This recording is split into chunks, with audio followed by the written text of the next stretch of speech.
Are we live now? We are live. We should be live. Okay. All right. Hold on. We are getting a couple things together, so give us some time. Yeah. It's not like we've ever done this before. You got me acting like we never done this before. So I had a mini freak out because... Hold on. Yeah, it's good. Okay. And now it's on an infinite loop. An infinite number of mathematicians walk into a bar. All right. So you can tighten that up. Yeah. Okay. Let me add everyone in the Discord. All right. Yeah, it doesn't really matter if anybody's watching now because we're not doing anything. It doesn't matter if we're not doing anything because nobody's watching. Precisely. It's weird how that works out. But yeah, I had a mini freak out because I thought I left these at school. I was like, oh, shit. On Spartans Omega Halo, join us for an in-depth behind this scenes slightly pornographic look at look at my ass. Clickbait. Most recent installment in the Spartan Legacy. Okay, it's out. All right. So we'll see if anybody comes in. I see you've got that set up there. Yep. Okay. Well, let's start whether anybody's watching or not. Right. They can watch later if they don't join. They can watch later. Let me see. Did I? Okay. I didn't really do an intro to this one, but welcome to the Comic Den. I'm your host, Ace Knuckles. This is Jacob Whittington. What he said. We've been here a lot. We've done this a lot. If you don't know us by now, go back and look at all the other videos. If you don't know us by now, take a step back and literally fuck yourself. Look at my eyes in the sliding. That's pretty cool. If you don't chew Big Red, then fuck yourself. All right. Just kidding. We love you. So we are going to cover Omega Halo and explain to everybody that's not going to be into all of your things what Omega Halo is. So I make Halo Machinima, and to summarize Machinima, it is animated movies created with a video game engine, in this case Halo, and in this case Halo 3. I make overarching stories with these Machinimas, and Spartan's Omega Halo is the remake of the original installment that I made 10 years ago, and it is a sequel to the one that we talked about last time. Right. Legacy. Yeah. No, Generations. Yeah. Which is, no, Generation. Fucking everybody says Spartan Generation. That's because you have Spartans Generation. Right. Everyone confuses it with Star Trek. Which I was meaning to ask you. So what's with all the caps and then the one little S? Is that just to set yourself apart? That's just how I did it in 09. So I was just like, you know what? We're going to stick with that. Super cool in 09. Yeah, right. All right. It's crazy to go back and see the weird stuff that we did, like back when we thought we were doing it right. Mm-hmm. All right. So this whole thing's been different for me. We did Generation, and at that point, I knew nothing about Halo. Right. I knew it was a video game. Right. And I knew it had kind of a cult following. And it was a Rudy 2D point and shooty. Yeah. Point and shoot's not my wheelhouse. Mm-hmm. But you really like it. I knew that people had made movies using the gameplay. I didn't know how it was done. I had heard of Machinima, but never really had it explained to me. My thing's comics. Right. And so this has been a whole new... Somebody's watching us. A whole new lane. Well, you could have phrased that a little less creepy. I can't read his name, though. It's in Russian or something. All right. Welcome, bot. Hello. No, it's a guy from the Discord. Okay. So yeah, this has been a whole new thing for me. And I have to say, at moments, I feel like I really missed out on something. That you did. I used to have, and the thing is, I used to have an Xbox. Oh, it's Buzz. Okay. Buzz, what the fuck did you do to your name, man? Heavy Silent Buzz is his name. Okay. Yeah. You So, can call him Heavy, you can call him Silent, or you can call him Buzz. but just don't call him late to dinner. God, I hate that joke. It's one of my favorites. So, like I said, my whole thing was comic books, but I did have an Xbox, like the original, whenever the original PlayStation was out. And the PlayStation 2, I missed those. But then I switched over because 360 made you pay for it. Obi-Wan and Tatsumari have joined us. Hello! All right, how's it going, guys? So I jumped over to PlayStation, who didn't charge me to go online. Yeah, and then y'all motherfuckers got hacked, didn't you? Because you weren't paying for your security. Well, I didn't have any of my information on there anyway. So. Still. You can hack me all day if I don't have any of my stuff in. That's what she said. That's right. So yeah, so Halo doesn't go onto PlayStation, so I missed out on all of that, and I just rode the PlayStation wave. I think we talked about this last time, but the PC version is starting to launch on December 3rd. Yep, I don't have a PC to play it on. That's very true. So unless they decide to sell it to PlayStation. We're talking about Microsoft here, you realize. Yeah, I mean, it's only their biggest competitor. So yeah, it's been a learning experience for me, and I feel like I always had the idea that it was just a point and shoot sort of thing, and it was just a future version of like Call of Duty and all those other ones. How wrong and mistaken you are. But diving into it and learning the background and the actual story of it, it's a really interesting story. You have, I mean, corrupt governments, you have space exploration, you've got aliens, you've got more government corruption, you've got The religious of the fanatics. Universe. Yeah. Right. The flood, you got zombie horror. Yeah. I mean, it's got a little bit of everything. Yeah. So first, I'd like to thank you for introducing me to all of this. It's Chronicler's job, isn't it? Yeah, there you go. And this, like you said, this is technically episode 2 of your grand universe. Yeah. Not my universe, but my entry Your of story. stories in this broader universe. Right. Yeah. Yeah. You've done it all out of order, though. It worked for George Lucas. Nobody blames him.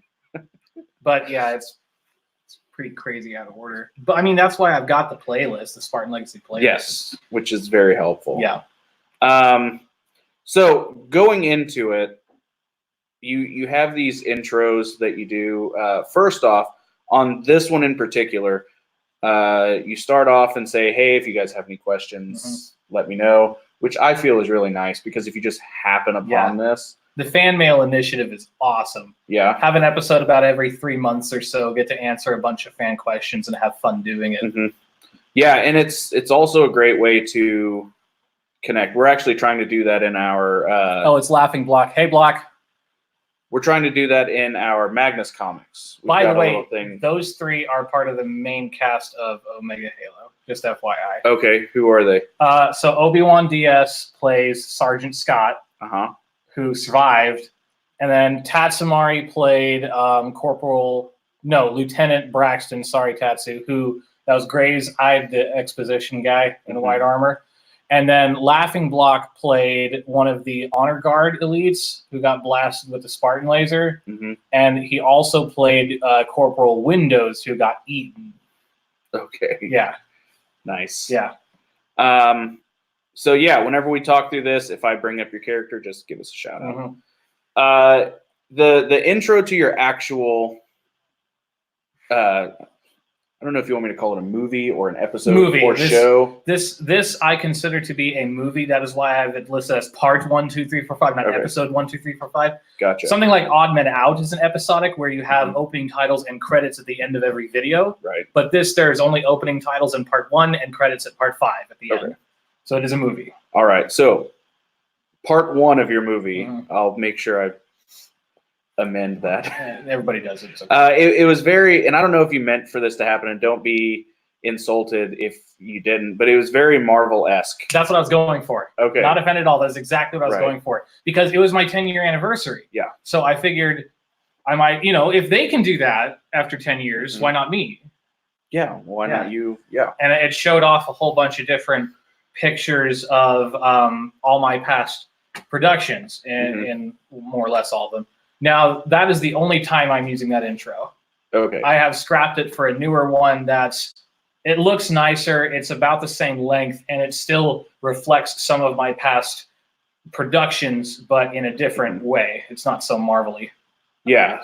So the whole intro, and then you do a review, kind of to like a flashback, let everybody know what happened before, which I thought was really well done. Thank you. And it wasn't like shoehorned in so that like it wasn't like a hi, what are you doing here? And then you just explain everything in a very... What are you doing here? I am Saul. I am a Spartan 4. I'm here to kill the Covenant. My 4 teammates died a couple months ago, and me and Katherine are the only ones left.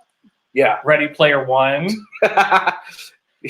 Right. I mean, you could have done it very like, oh, hey, you remember that time that everybody died? I mean, it seems really silly, but writing these Magnus comics, we have to constantly have flashbacks. But I'm like, does this seem like a flashback just for the sake of telling the story, or does it organically fit in? Because there are times where I'm like, man, I really want to emphasize something that happened in the past, but if I just do a flashback here, then it's going to be like, well, then random flashback is random, and not sup guy. Oh, that's. Hey, okay, so it's Odd Knight, who was here last time, and Heavy Silent, and okay, all right, cool, welcome guys.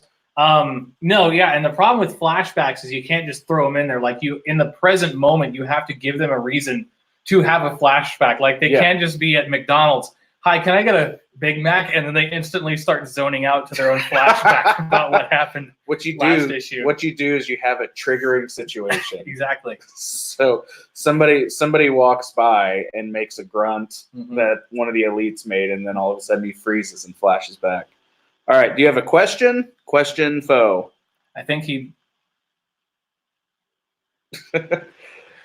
meant to put question for one of us, and he just kind of had a stroke. Luca needs an intervention. Enter. Luca needs an eye. Yeah. No, that's not what I typed. Yeah.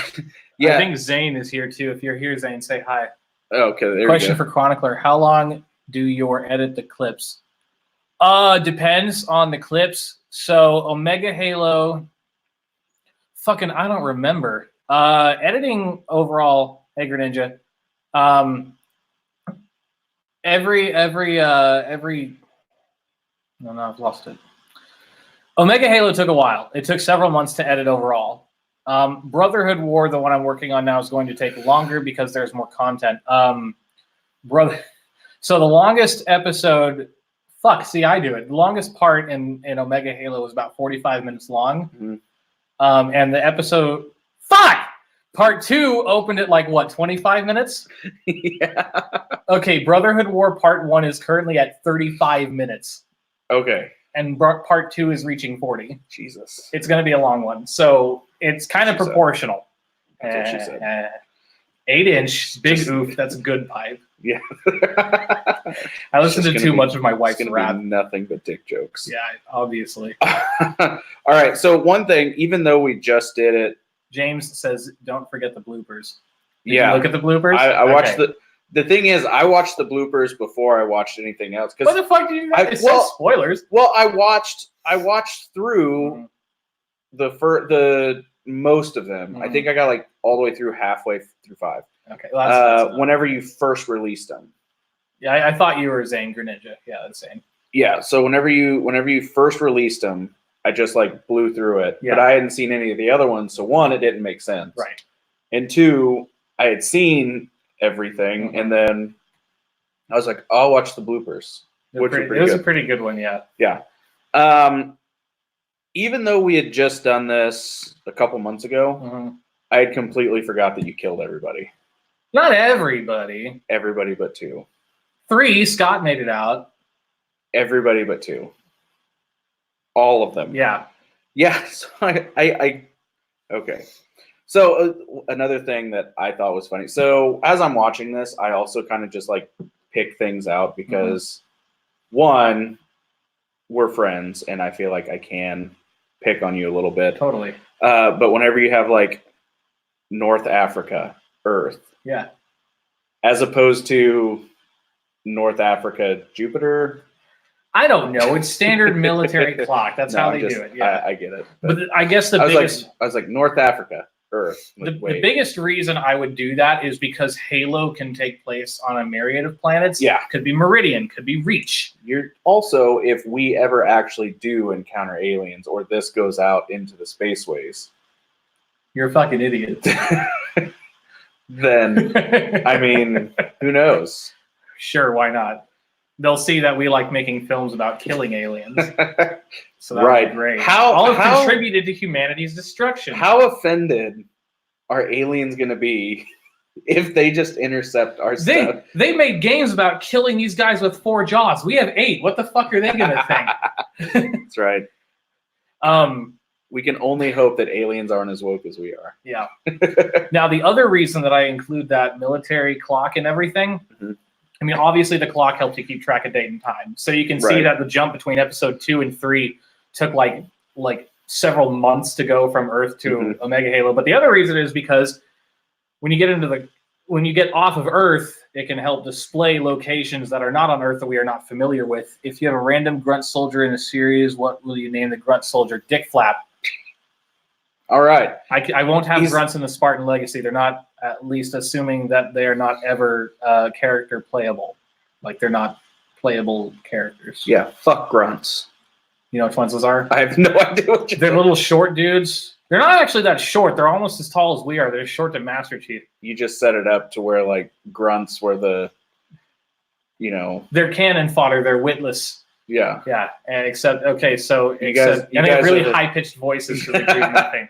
You guys are the idiots that we put in front of us. Yeah, basically. We literally hold you up as shields. That's what the Covenant uses them for. Dick Flap. Yes, you heard me right.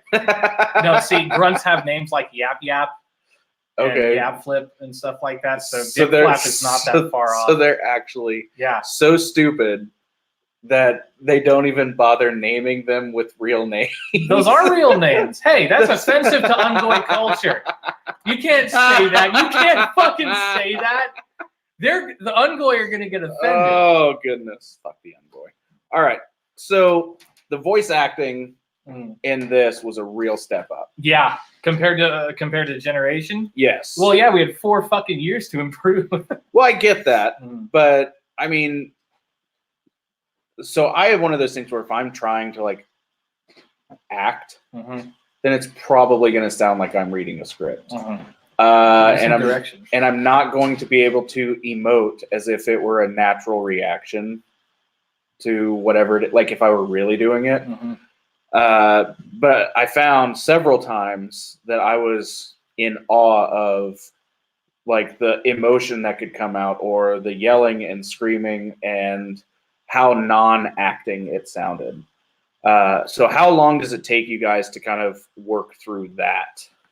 It usually takes me a few takes to get the right one I like. Obi, Tatsu, Block, what about you guys? You got any input here real quick?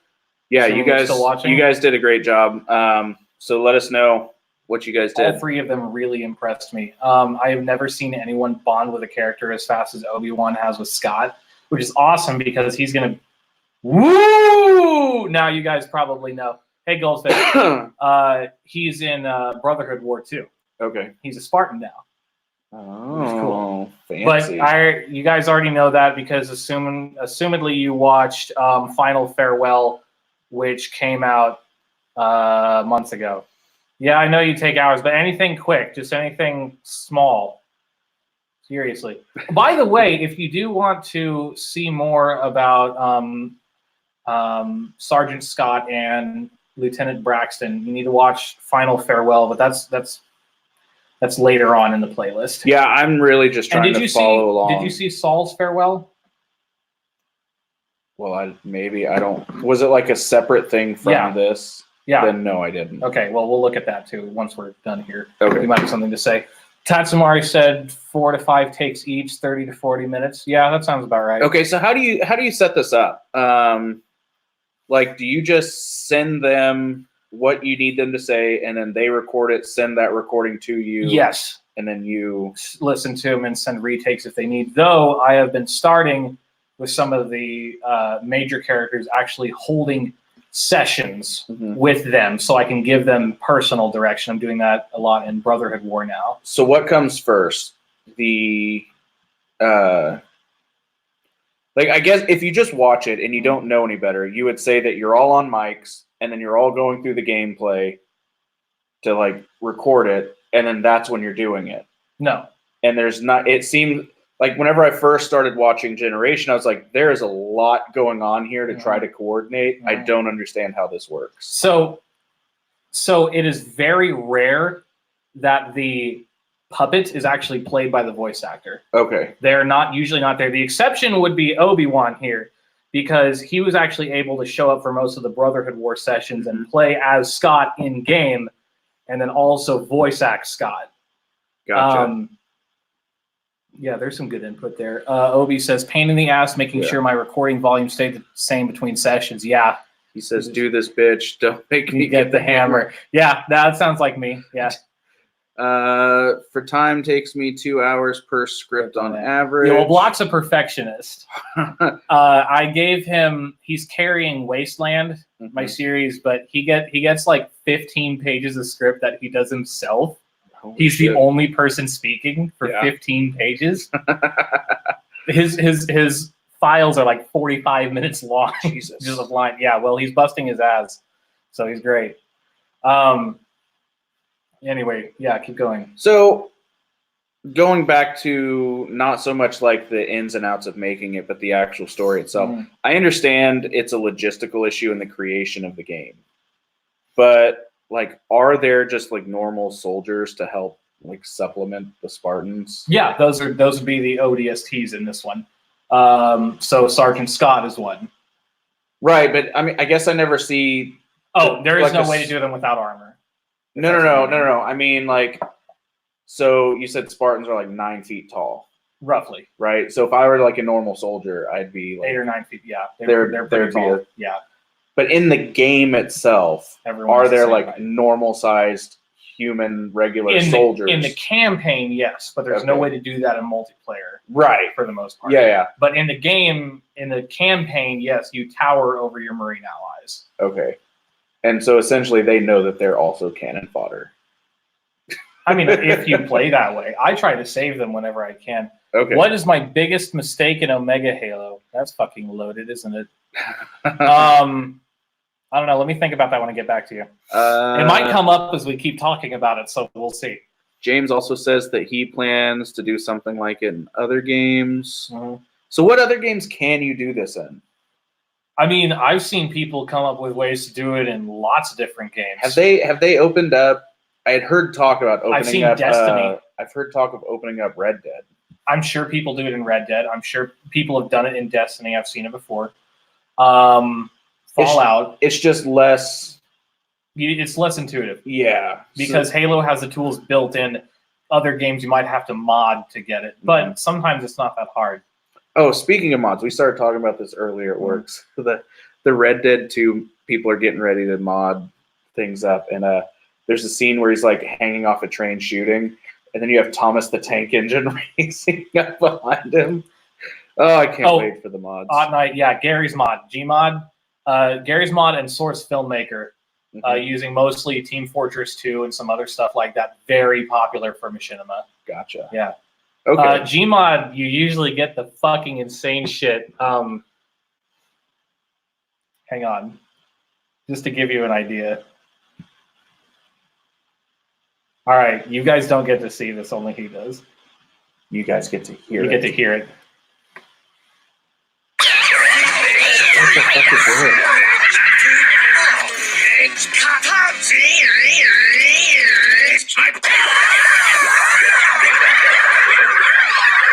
What the hell was that? Stop motion animation is what that was. It looked like a fucking seizure. Yeah, great cartoon pony, guys. Look it up. Excellent. We were going to do it in Elite, but going to wait. Yeah, so I wanted to make Machinima in Elite dangerous. Okay. But I'm kind of waiting to see if Space Legs come out so we can actually get out of our seat and walk around. Also, the game is laggy as fuck because their peer-to-peer connection sucks dick. And so we rubber band everywhere. And it looks awful. Nice. I'm hoping they're fixing that. So Surprised just at go how with it. almost instant the stream is. Yeah, it's pretty good. I don't know what are you using to stream this? StreamYard. Yeah, StreamYard. So, or maybe and then we're on my Wi-Fi connection. or maybe that's Twitch. It might be Twitch. I don't know. I don't use Twitch. Anyway, let's move on. Okay. So yeah, going back to like the voice acting, even like the small deaths that happen, and you're just like, ugh. Yeah, I mean that Tatsumari and Block right there So- gave me like 80 death sounds apiece. yeah, So I just kept reusing them. it's a small thing, Mhm. but it's also something that if it wasn't there, I wouldn't even know that I missed it. Mhm. But the fact that it is there makes me appreciate that it happens. Yeah, when you have the funny thing is you always notice bad voice acting and you Right. never notice good voice acting unless you're looking for it. I've tried stop motion before many years ago with Bionicles. I don't have the patience for it. I'm my not God. that guy. Oh, so the exploration place used to have like a stop motion thing Mhm. that you could set up Mhm. and do. And after like 4 pictures, I'm like, Fuck this. I'm Yeah, done. takes way I'm too like long. throwing Play-Doh at kids and shit like that. All right, so Katherine, Yes. if she were to take her helmet off, would she be black hair, black makeup goth? No. Are you sure? Yes. Because she sounds like it. Military regs. Hey, no, you have a helmet on. Doesn't matter. Yes, it does. This is the future. You're in a war. You can still have black hair in the army. No, not. I mean, it wouldn't be like. It'd probably be like crew cut. Okay, so say she's on shore leave. Mm-hmm. Does she? I don't. When does Katherine get shore leave? When does a Spartan get shore leave? Never. I don't know. Too busy saving the fucking universe. I don't know. Actually, a fan mail episode or two ago, somebody asked me a question: what my characters would look like under their armor, and I said, I don't know. I never think about it because the nice thing about Machinima, people get way too hung up on like skin color and appearance. That is these days. true. And Machinima Halo Machinima at least is beautiful because we don't have to worry about any of that because everyone's always wearing full body armor. Yeah, I mean, I don't know about the Machinima group in general, but I think like movies and shows as a whole. Only time Scott took shore leave was when he took a banshee to his face. That would fucking hurt. But people get so tied up in that anyway, and it's not even if you want to take the skin color and stuff like that out of it. Think of the Star Wars franchise. Mhm. People want to know what Rey's parents look like. They want to They know. do? Yeah. Why? They're freaking out that they're nobody. They want to know that there's somebody important. They want to have a face that they can put to it. But why does it matter? Yeah, exactly. I thought that was the entire point of that was one of my favorite parts of The Last Jedi. It was your favorite part, and it was one of my favorite parts. But everybody else went insane, and then they had to rewrite it, and then they had to rewrite it again. What do you think about the Halo TV show? We were talking about that earlier today. We did. I think they made Captain Keyes black for some reason. And I mean, it's just, I disagree with changing ethnicity for no reason. I'm sure the actor's great, and if Captain Keyes was a black character initially, that'd be fine. But it's just painfully obvious why they're doing it. Well, now thanks to your bigotry, we're gonna get Fuck. shut off. YouTube's gonna cancel me. See, well, the because of thing your is they bigotry. didn't even have to do that. Like I told you, Halo is full of wonderful, diverse characters that it could just use. Why not just have Sergeant Johnson if you want a black character? He's badass. Okay, so let's get on. What if they took Johnson and they cast him as a white guy? Everyone would lose their minds. let's go. And what do you mean about Halo Legends, James? What about it? Keep going. Let's go to another hot button issue that has nothing to do with this, but it kind of has something to do with the conversation. Like making James Bond a black guy. Well, yeah, but he's like Doctor Who. That just changes. That's part of the No, series, I get that, yeah. But so here the argument. I understand the arguments for and against. One argument for is that, well, he changes the way he looks every 5 years, so why can't you change it to that? But then the argument against is, well, why not just come up with an original super awesome spy? Because if it has the name James Bond on it, it will sell, and if it doesn't, it will be accused of being a James Bond knockoff. But okay, so Men in Black. Men in Black, he's essentially a super awesome government spy. Right. But he's black. But International failed. Okay, but horribly. But Men in Black was awesome. Yeah, it was, but it was already diverse. Right. So just make an awesome diverse movie instead of trying to say, well, now we have the Little Mermaid, and the Little Mermaid's going to be black, and now we have James Bond. See, I have less of a problem with that again because James Bond changes. We know it's a fact. That's fine, and I would love to see Idris Elba as James Bond. That'd be fucking cool. The Little Mermaid. I think he kind of shot himself in the foot with the Hobbs and Haw. Did he? Okay. Hobbs and Shaw. Hobbs and Shaw. I didn't see it. So anyway, Little Mermaid. I don't care because it's just another adaptation of the same story that we all know. But in Halo, they've said it's not canon, but it still is presumably in the same universe. It's not a reboot. Right. It's not a retelling. If they had declared it canon, it would still be part of this main universe. Jacob, calm your ass down. So that's why I don't have a problem with like the new Lost in Space making Judy black and making Dr. Smith a woman because it's a totally new, fresh universe. Yeah, but it depends on the situation.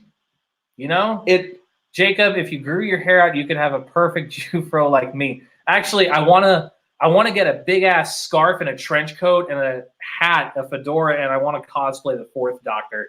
I think that'd be cool. Yeah, that would be awesome. Yeah, it just like you said, a lot of these changes, whether they matter to you or not, it's still pretty obvious why you're doing it. Yeah, and then again, my argument is why not just make a super awesome movie. Or if you want with a super diverse cast. If you're going to take Halo now and you're making an entry in the universe, which people do that all the time. There's books coming out all the time. Yeah. If you're going to make a TV show, why not just, if you want a new Black Halo character, just make one. There's so much you could do with it without being restricted to a character that already exists. Things like that have also been done very successfully throughout history. I mean, Batman the Animated Series created Harley Quinn. Yeah. I mean, so you can take something that is semi-canon or is following a canon and then create a new character and make it so awesome that they have to make it canon because everybody wants it. So yeah, I just don't understand why people feel like they have to just remake things using.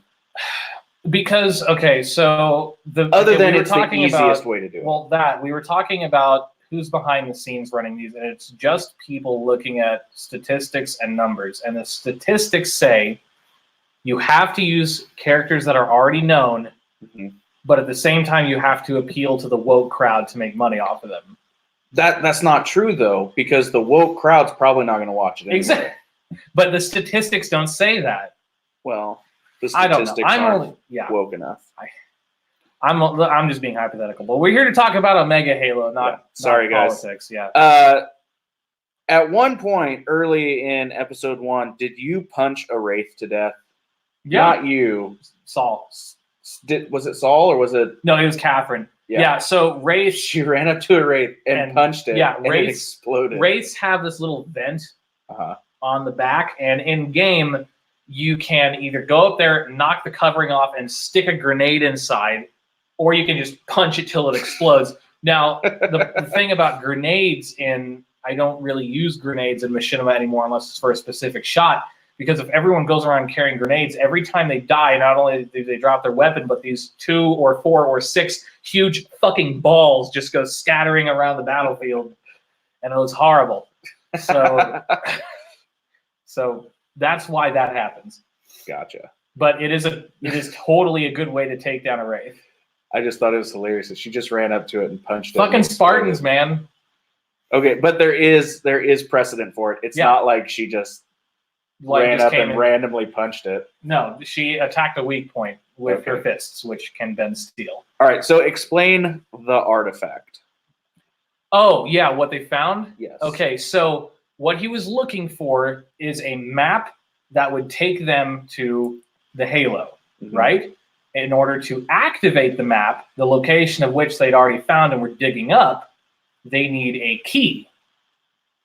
So that was the artifact, the key to activate the map to lead them to Omega Halo, which it just took them a long time for the key to the map to find because it was very small compared to the map. In which, at this point, nobody alive knows what the Halo is actually used for.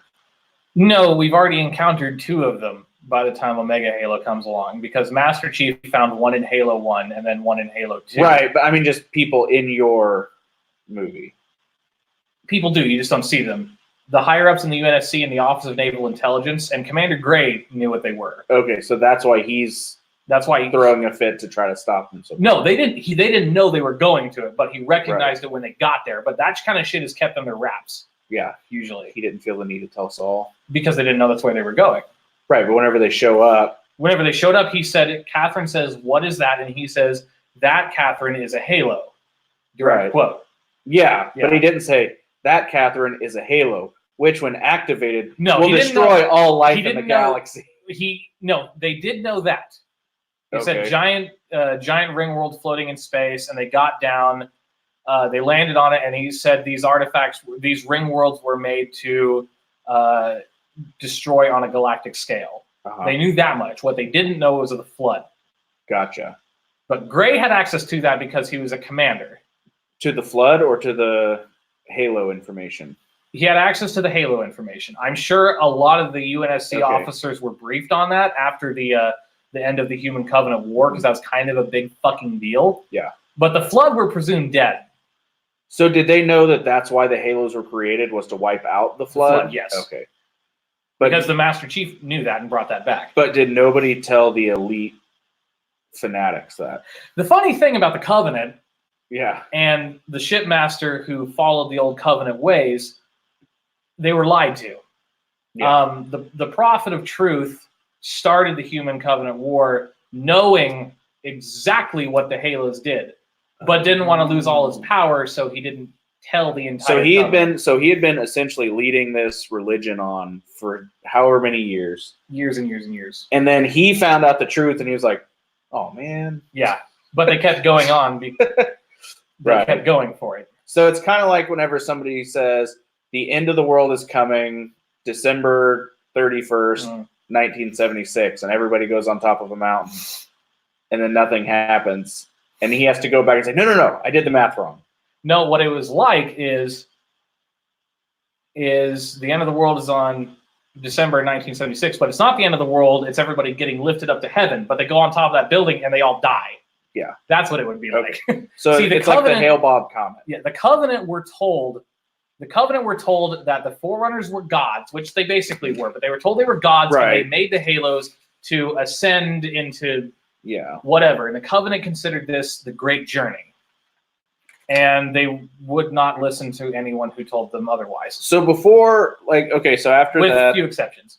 After that, Saul picks up a gun out of nowhere, and it's the biggest fucking gun I've ever seen. The Spartan? Wait, where are we at? My notes say, "What the fuck gun did you pick up? Do you think it's big enough?" Where? He picks it up, and the big one? It wasn't the minigun that's like mounted. This is earlier. Yeah. What did he pick up? It's like a laser cannon or something. The Spartan laser? That was episode 2, dude. No, you picked one up in episode 1. I just didn't take very good notes because I kept watching instead of pausing it.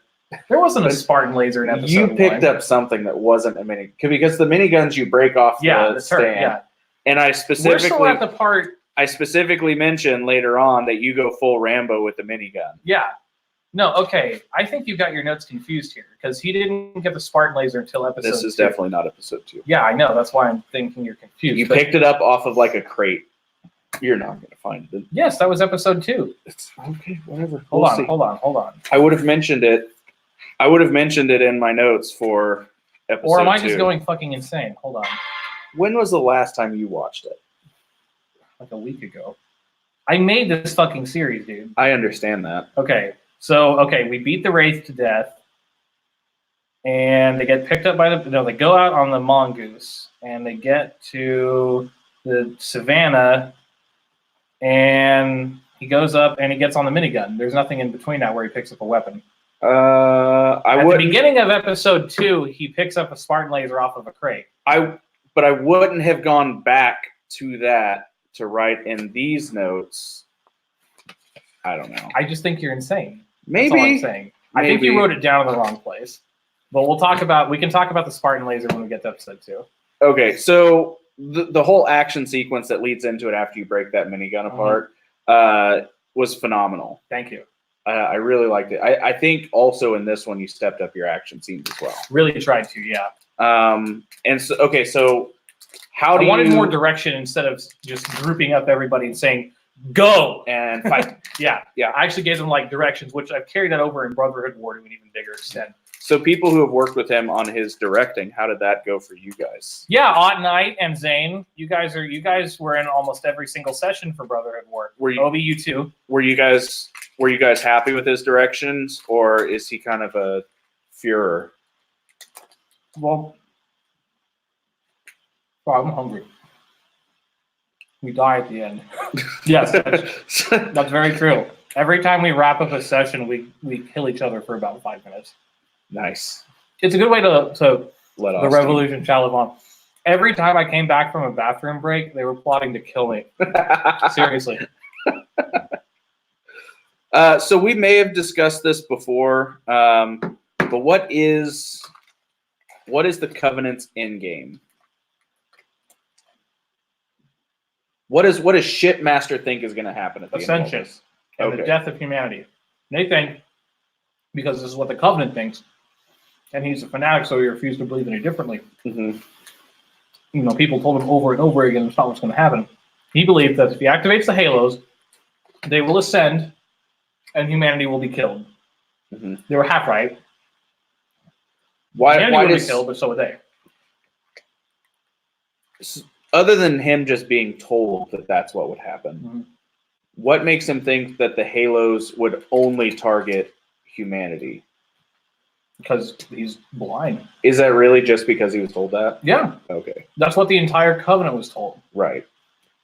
I didn't know if there was if they had went into any science or anything about Found it. Oh, the missile launcher. That's not a laser weapon. I didn't know what it was. Yeah. I just said it was a big fucking gun. It shoots missiles. I didn't. Okay. Thank you, Tatsu. Still a gun. Yes, it's a missile pod. All right. What that is, you can find them in the campaign on a mount, and you rip them off like you would the minigun, but there's no way to do that in multiplayer, so I'd have him pick it up. You just pulled it out of your butt. No, he went up to it was laying on a crate. He went up to it and grabbed it, and he said, I'll kill the Banshees, and he goes out and shoots a bunch of missiles at the Banshees. I still have to say, after watching 2 full series of yours, my favorite part is, Jacob, here, take this gun. In Generation. Pick it up off the ground, bitch. Here, take my You think they would come up take my pistol. Pick it up. Fucking pick it up. It's the bathroom break murder plots are real. So it's essentially Halo's version of high five. Basically. Yeah. So I know that we talked about this, and I wrote this before I had seen any of the other episodes. What would Saul do if the war did finally end? Move on to the next one. That's something I talk a little bit about in Brotherhood War. Spartans are defined by what they fight and who they fight and how they fight them. Mm-hmm. What if there is no war, though? Precisely. Precisely. That's a good question. So and it's one the Spartans have yet to answer. All right. Because the reason Spartans are created is because we need them to fight. Right. So would they? In my mind, they die. In my mind, ending the fight. Two scenarios happen. One, whoever's running the Spartans makes up wars for them to fight, or have you seen the fan? I'm guessing I'm the host. Yeah. I have seen the fan mail series. It was an older one, I think, that you had done during Odd Men Out. Mm. I haven't watched the fan mail series for any of the other ones. I should go back and watch those. I think that would probably give me some insight as to what's going on. But I would hate to watch it before I did this, because then I think a lot of my questions would then get answered. That's very true. We'd sit here and stare at each other for a while. Pants? Yep, pants. What about them? We don't have them on, if that's what you're asking. I'm naked from the waist down.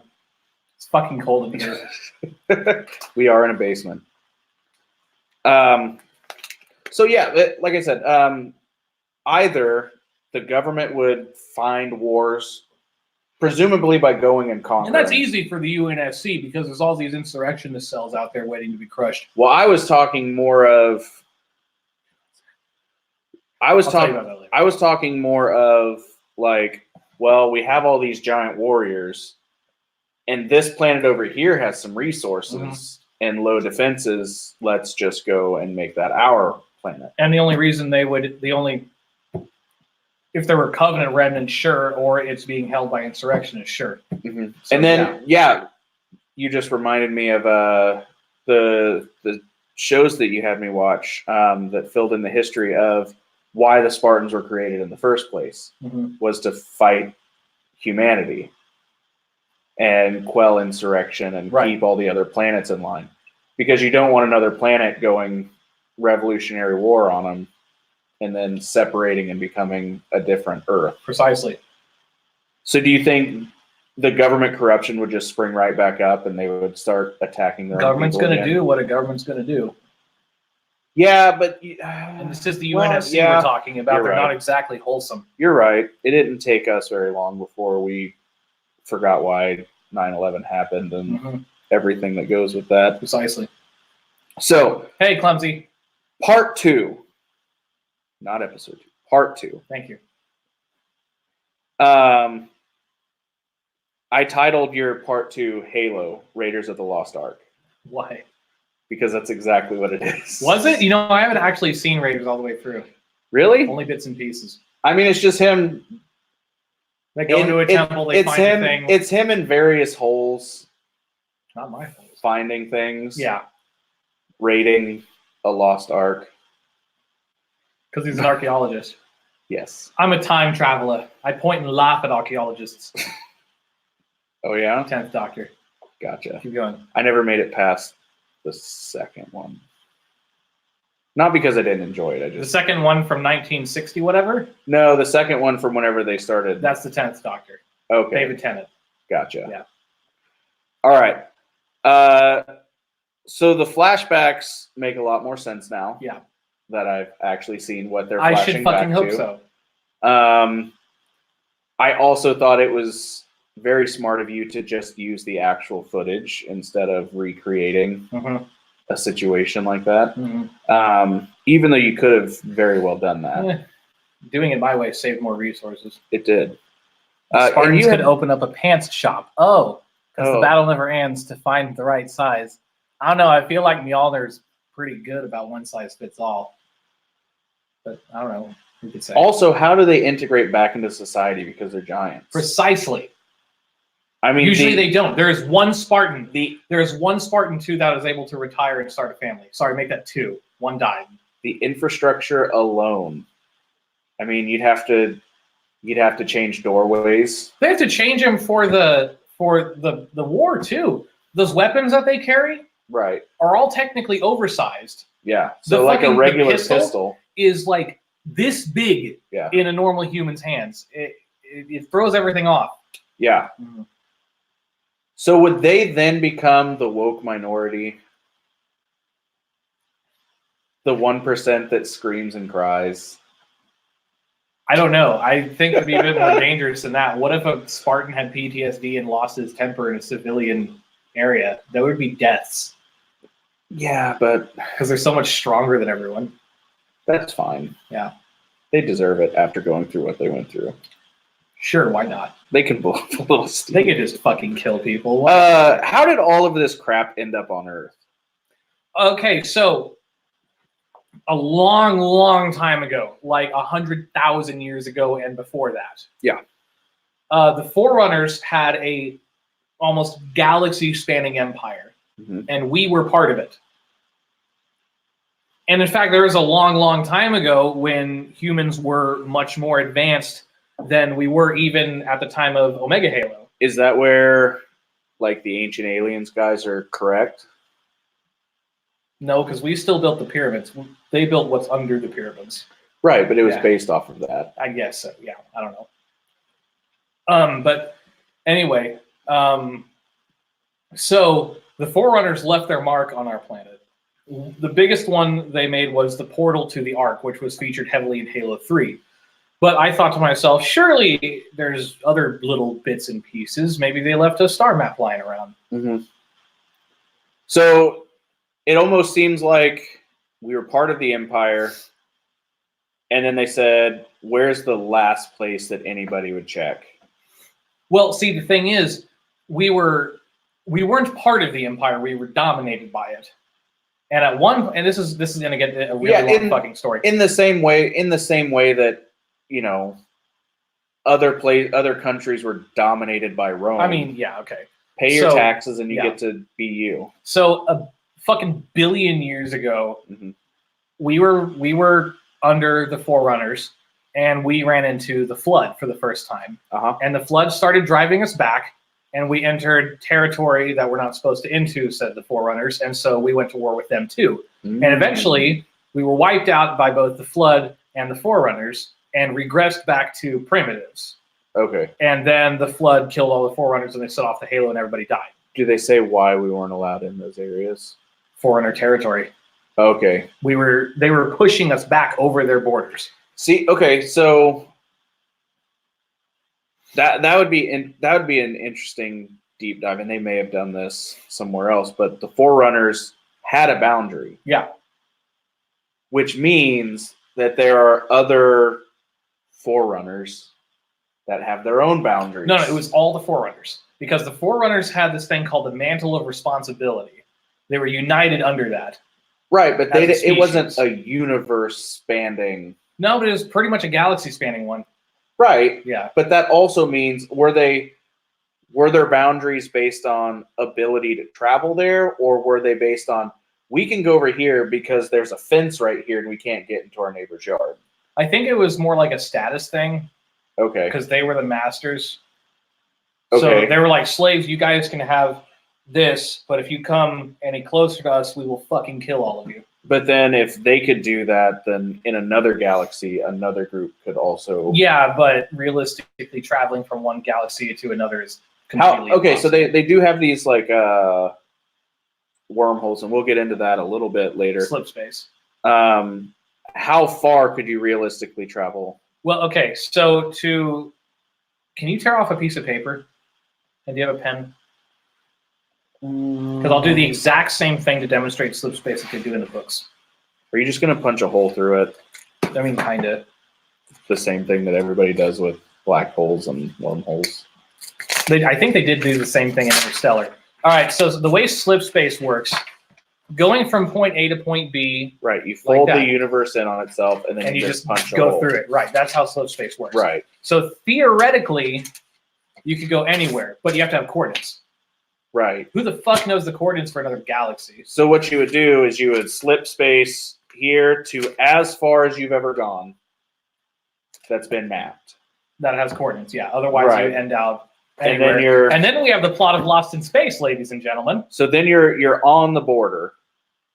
And do they have like cryo sleep and stuff like that? Yeah, but slip space travel doesn't take nearly as long as sublight speed does, but it does still take It can take months. So yes, there's cryosleep. Right. So what you would do is you would have a vessel that could do slip space, go out to the edge, then you do rotating cryosleep as you map out past.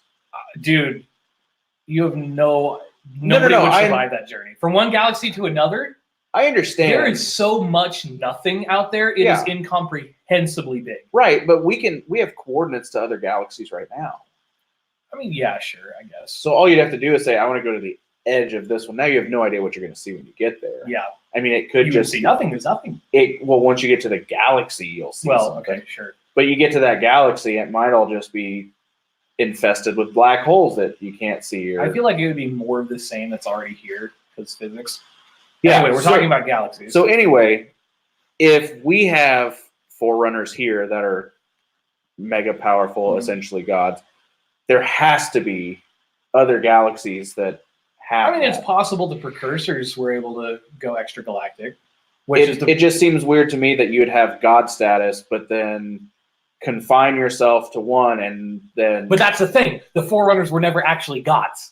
Right. They were just bigger than us. The gods were the precursors who came before them. Okay. Were they real or did they just... No, the precursors were real. Okay. And they ascended the Forerunners, I forget. But then the Forerunners decided they wanted to kill all the precursors, which they did. And the precursors, the ones that were left alive, left the galaxy, regressed into dust, and then came back as dust and started infecting everything and made the flood. Gotcha. Connecting now? Yeah. Yeah. All right. The precursors were terrifying. Okay. That makes a little more sense. It's always been one of those things that if you're...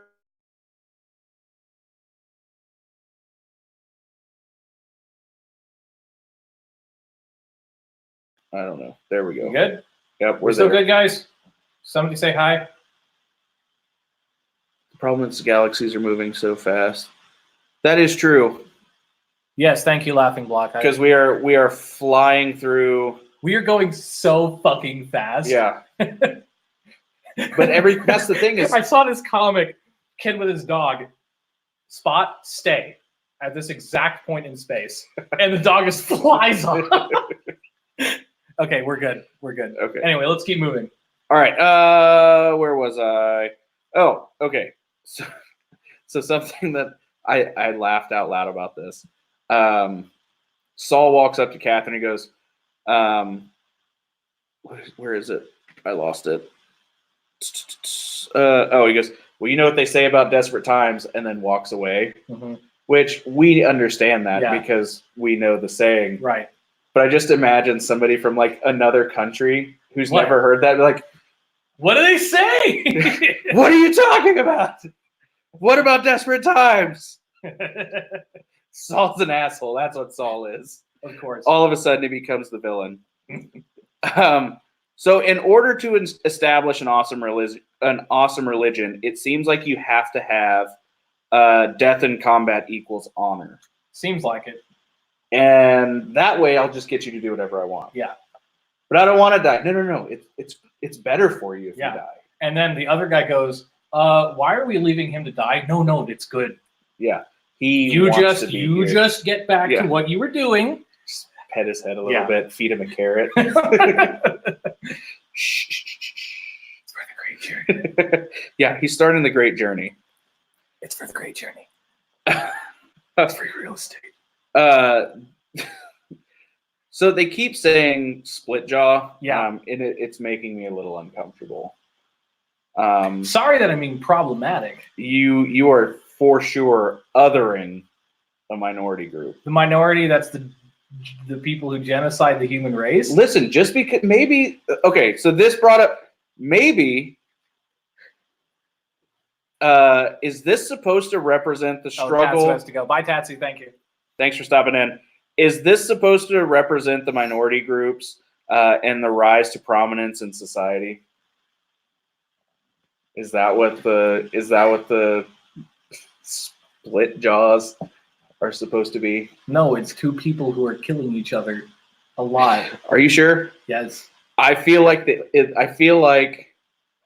the elites are a repressed group at this point. They're really not.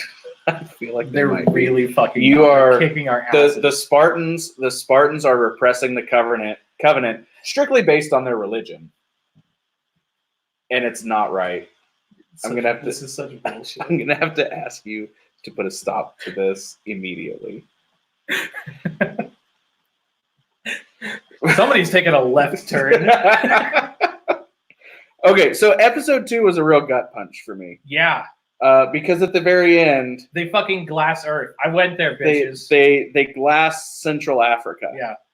Why did they only glass Central Africa? They meant to do the whole thing, the whole planet, but then the reinforcements, our reinforcements showed up. What the fuck was their name? Battle Group Delta showed up. Reinforcement Group 1. Sure, why not? Yeah, I was wondering if their plan was to do. I think I made a meme where you turn his head. Good, put it in the Discord. We have the best memes on my Discord. Oh yeah. Oh yes. Okay, we're in part 3 now. Yes. Wow, that was fast. I know. Well, part 2 was the first 2 were very simple. Part 2 was a lot of action. Yeah, also. It was. Episode 3 is where you decided to make it 85 minutes long. 45. Okay. This does have, however, episode 3 has my favorite scene that I have ever created ever, but we'll get to that. All right. So you've already answered my first question about wormholes and slipstreams. Yeah. You've also already answered my question about the history of Halos. Okay, great. At what point did they learn that? Yeah. You said they learned it in Halo 1. 1. Yeah. Because that's when Master Chief landed there and he was like, we need to activate Halo to destroy the Covenant. And 343 Guilty Spark said, if you activate Halo, it will destroy the Flood and everybody else. So let's do this. And Master Chief said, no, I'm not going to do that. I'm going to blow it up instead. Gotcha. So whenever you guys land on the Halo, it was a very rough landing. That's orbital drop shock trooper deployment for you. Did any of them shit themselves? I think they're trained not to shit themselves, like specifically. They trained to clinch Yes. right then? Okay. Because that was one hell of a puncture that they left on that surface. Drop ODSTs have balls of steel. Mm-hmm. Only the best get chosen. They're like, if they were any better, they'd be Spartans. But that's what they do. They're called orbital drop shock troopers. That's why it's ODST. They're the elite soldiers. They're like our Navy SEALs. Is the trick to jump right before it hits? I don't know. Ask one sometime. You've never heard that? Like if an elevator's falling and you jump right at the last... I mean, that makes some sense. It doesn't. How do you know? Mythbusters did it. What? Okay, yeah. And it didn't work. He still died. Drop feet first into hell. Yeah, ODST, bitches. All right. You've also explained what the great journey... Man, we have covered episode 3. Part 3. Let's go back a little bit. Okay. How many racial slurs do we have for the elite? Split jaw, squid face, hinge head are some of my favorites. Alien bastards, Alpha Bravo. Mm-hmm. What else? Lizards. That's a good one. What's their actual species? Sangheli. They say it a few times. Okay. Yeah. I feel like I've heard that. Yeah. All right. And so why do they hate us in general? Is it because we infringed on their... We didn't do fucking shit. We tried So the Covenant was that strong of a presence on their planet.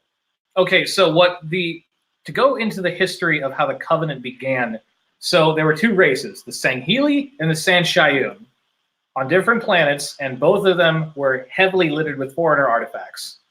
Yeah. The Sanshayun made a culture worshiping them, and the elites kind of did too, but not as much. And eventually both of them took to space, and they found each other, and the Sanshayun said, hey, you guys are desecrating those are holy, and the elites said, fuck off. And so they went to war for a long time until they realized that the war would never end. And they're like, hey, we should just make an alliance over our love of all this, the Forerunners and their artifacts and stuff. And so they did. And that was the formation of the Covenant. And eventually they brought in all the other species, the grunts and the jackals and the brutes and the engineers and stuff like that. Right. And then one day, they came across the planet Harvest on the very tippy edge of human space. And there were Forerunner artifacts there. And so the Covenant said, hey, there's some shit on your planet. And so we had a peaceful first meeting. First contact was actually peaceful. And while that was happening, the Prophet of Truth was asking, they had a wealth of knowledge, an ancient Forerunner AI. I think it was Mendicant Bias, I believe. It's been a long time since I read Contact Harvest. Please forgive me if I fuck this up. And they said, oh, mighty, whatever the fuck, we found this glyph on this planet with the humans. It means reclamation, doesn't it? It means reclamation, that we should reclaim these artifacts. And the AI said, this is not reclamation. This is reclaimer. They are the reclaimers, the ones my makers chose to take over the mantle of responsibility. And the Covenant said, the Prophet said, if the Covenant find this out, we're fucked. Mm-hmm. So they said, so it's a power okay, grab. Everybody, the humans are scum, and it is the will of the Forerunners that they die. So start killing them. Gotcha. And that's how it all started. So it was all a power grab. Yes. Gotcha. It was a power grab and a lie to maintain the power that had already been grabbed. So here's a question. Do you wish that the Cyclops be in Halo Infinite? Yeah, that'd be fucking cool. I mean, we already have Mantises. Cyclops are a series of combat walkers. Mm-hmm. They're pretty badass, but we do already have the Mantises, so I'm pretty happy with those. But I would always take more. Gotcha. So I also enjoyed the fact that you called the hotel to give you a hog. Oh. That just made me giggle. The Pelican's call sign. Yeah. So what's your process for creating a story and characters? I kind of think about it for a while, and then I'm like, hey, that's a good idea. Okay. To shorten it. So where did the idea for this and the Chronicler saga in general come from? Back in like 2008, I was like, I really love Halo, and I want to explore what might happen after the end of Halo 3. So I made that. And then it took me 10 years to flesh it out properly. Right. And then you just decided to turn this into like an overarching... Yeah, it just kept going. Like, okay. I didn't intend Spartans to go any further, and then the Reach trilogy came along, and all of a sudden I was like, you know who'd be really cool? I'm making a special ops team to wrap up the Reach trilogy. You know who'd be really cool to be in it? The last survivor from my last one. And then I just kept getting the idea of passing the torch, and it just kept going, and people seemed to like it, so I kept doing it. Mm-hmm. I'll let you know that I didn't trust Humble for 1 second. Humble Guardian. Yeah. I didn't trust him at all. Nope. Thought he was a son of a bitch. Yep. See, the thing is, every Halo had its monitor. Right. And they usually went batshit fucking insane. There was 343 Guilty Spark from the actual mainline games, and he went completely ballistic. He was like Gollum over the One Ring, obsessed with his ring being destroyed after Master Chief did it. So are these... What about the Grizzly? Oh, the Grizzly tank? Yes, I would love. That is my favorite vehicle in all of Halo. So the Scorpion tank, imagine it had 5 treads, more armor, pintle-mounted machine guns, rocket launchers on the back, and 2 barrels. Sex on treads. Yeah. That kind of firepower gives me an erection. So is this like a true AI? Like, yeah, they are. It's fully sentient. Yeah, they are based. The monitors, at least Guilty Spark, was based off a former human mind. Okay, so whenever you say they go insane, is it just that because they're isolated for so long? They're 100,000 years with no one to talk to. Right. No, I get that, but it's still a machine. Yeah. Even though it has sentience.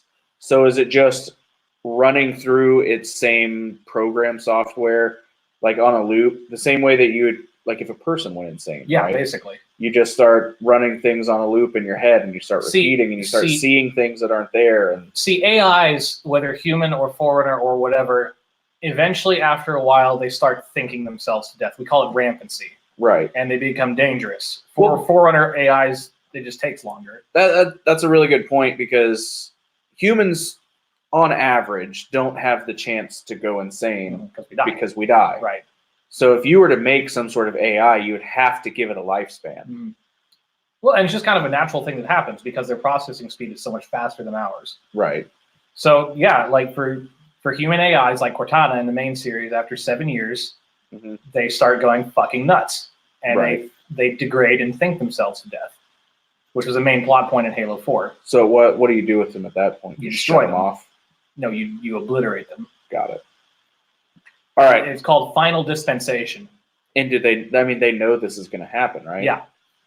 And so do they fight that at all? Some do. Most don't, but some do. Gotcha. And it never goes well. Do they try to destroy it whenever they first start seeing signs of it? After 7 years, they know when it's going to happen. After 7 years, UNSC AIs are required to undergo final dispensations by the UNSC. Otherwise, the choice will be taken away from them. They will not be able to end it on their own terms. Gotcha. Well, that adds another nice little wrinkle to the story. It's fucking horrifying. Yeah. Imagine if you knew exactly when your death was going to take place. Right, and you had to volunteer for it. Right. Yeah. Well, also, I'm sure you get attached to the character itself, because it's not just... And see, that's the thing, is a lot of robots just come off as robots. Right? So you're like, oh, okay, they're dead. But yeah, that adds a whole nother thing to it. Guardian was absolutely rampant. Yeah, he was very fixated on activating the Halo, because that was all he had left. He had failed everything else. The monitors were given an army of Sentinel robots, which were lower functioning AIs, but they were combat oriented, right, to protect the ring, and if there was a flood infestation, to shut it down. One reason or another, Guardian failed, and the flood contained on the ring broke out, destroying all the Sentinels. They almost made it sound like the ring activated, but it only killed things outside of the ring. That's the idea, because for whatever fucking reason, the Forerunners also decided to contain flood on the ring themselves. Well, I mean, on Delta Halo and Halo 2, there was a mass breakout. Could that be the same reason that the CDC keeps, it's quite possible, smallpox and stuff like that? It's quite possible contained in there. Yeah. I mean, for one, if we ever want to use it, and for two, so that we can study it if it does break out again. It's quite possible. However, it has led to nothing but trouble.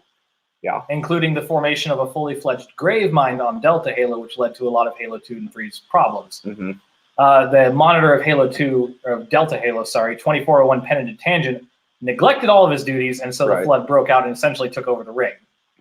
Yeah. So that was not good. So I mean, I guess all that answers my next question of like how sentient Humble is. Yeah. Which is extremely, but he's also insane. He's bad shit. He's off his rocker. Tell me if I'm off base here. So Shipmaster thinks that the humans are the enemy that Humble is talking about. Yes. But Humble is actually just talking about the infection. Because the Shipmaster only knows of the flood through tales. He thinks they're ghost stories. Yeah. And so this is it. It's almost a sad story for Shipmaster, because it's his fault. He's doing is exactly what he was taught his entire life. Yeah. He wasn't privy to the inner workings of the Covenant, where they were, hiding stuff and the secret hand and anything like that. He was just a battlefield. He was just a good soldier. Yeah. Yeah. So that I thought that added a nice little wrinkle to it, that he is like fully dedicated to this belief, even though it's not true at all. It's my own personal warning against blind religious zealotry. Okay, so why did he think that Humble was referring to the humans? Because he is I thought you were going somewhere else with that. Because he knows the humans were on the ring, and that's just all he could think about. And Guardian was saying infestation in terms that the Covenant will also use for humanity. And I guess whenever you paint it with the tinge of like, the Covenant has been interpreting all these glyphs and all these artifacts and all these everything as the Forerunners wanted to wipe out humanity. Right. When all they really wanted to wipe out was the flood. With a tank level, a sniper level, stealth infiltration level, and warthog level. Oh, hey, Jacob, again, is a series formatted the same way as a Halo? Yeah. So I mean, I kind of had that in Omega Halo, not quite as much, but you'll see more of that in Brotherhood War. Don't worry. You're part of it. You know that. You'll see it. He hasn't been paying attention. Oh, that's right. You haven't gone past episode 4 script. Get to work on that sometime. You just told on yourself, dude. Congratulations. You played yourself. So you really start to see Saul lose it in this episode. He's letting his emotions take over his better judgment. Catherine's constantly saying, you need to step back and take a breath. And he's like, no, fuck this. We're going in. Was that a conscious thought by you, or is that just kind of how the story wrote itself? A little bit of both. Like, I wanted to definitely show how the war was affecting Saul, especially after he lost all of his teammates and is really starting to question his own ability. So he's trying to make up for it by really, like, trying to get the war done. We got to get it done, and that's all that matters. And he lost sight of what really matters, is how you win. Well, he lost so many people that you're also angry at this situation. He's halfway through. Okay, cool. Looking forward to it. He's angry with the situation. He just wants to kill everything that led to the death of his friends and family. And he wants to make sure that nobody else is going to die. Right. And on that way, a lot of people died. But good job, Saul. Yeah. Yeah. So the Halos are like machines, but also they have land on the inner ring. Yeah. What's the point of that? The Forerunners that's just kind of what they just did. An aesthetic choice. Yeah. Well, okay. Because it's also got different climates. Yeah. So on some of the Halos, way back when the Forerunners were still around, there were human settlements and settlements of other species. For some reason, it has been so long since I read the Forerunner trilogy. Right. But in Halo 2, on Delta Halo, you could see ruins that are distinctly not Forerunner, which is cool. But can please discuss why 343 just absolutely refused to give us the fucking Pelican to fly in custom games? You got me. Could be a coding thing for all I know. The dropship I had to animate it in. Oh yeah. Yeah. I mean, we got the closest thing we got is the prop in Halo 5. I was able to work with that for Brotherhood War, but I would like to see one for Infinite. So what would you do with the Pelican? Air support, transport, background, just be fucking cool. So they can actually like fire and that would be cool. Be useful in a a scene. Yeah. I mean, Pelicans are. Well, I mean, not in a scene because obviously they're not making this for you to make scenes. They're making. They could though. They do it with everything else. Do they, or do they make it to where it's like awesome gameplay that you can also make into? Well, see, that's the thing. They're trying to stride this line between it can be good for custom games, but it also has to be good for skill-based matchmaking. But it's like, why not just let us go fucking nuts in custom games? And you don't have to put that stuff in matchmaking. Yeah, Pelican would be stupid overpowered in matchmaking. Right. Let us have it for custom games. Let us have fun. You know? Yeah, it's still because you already have all the models and everything like that. You could just it's in the game and it's AI pilotable. Right. Why not just make it like a Hornet or a Wasp? Yeah. Or another flying vehicle, that we can use. And that would be awesome because Pelicans also have a gunship configuration. Right. I would fucking love to have a gunship in the scene. That would be great. Yeah. Or a Condor, which is essentially a stretched out Pelican with 4 fucking railguns and a massive Spartan laser hanging out of its gut. It's in Halo Wars 2 and it's sexy. So, So you touched on this earlier. What is the flood infection actually? So it's spores. It's cells. And the cells just take different shapes. So initially there's infection forms, which we don't see because I have no way to put them in. But the infection forms are these balls with tentacles.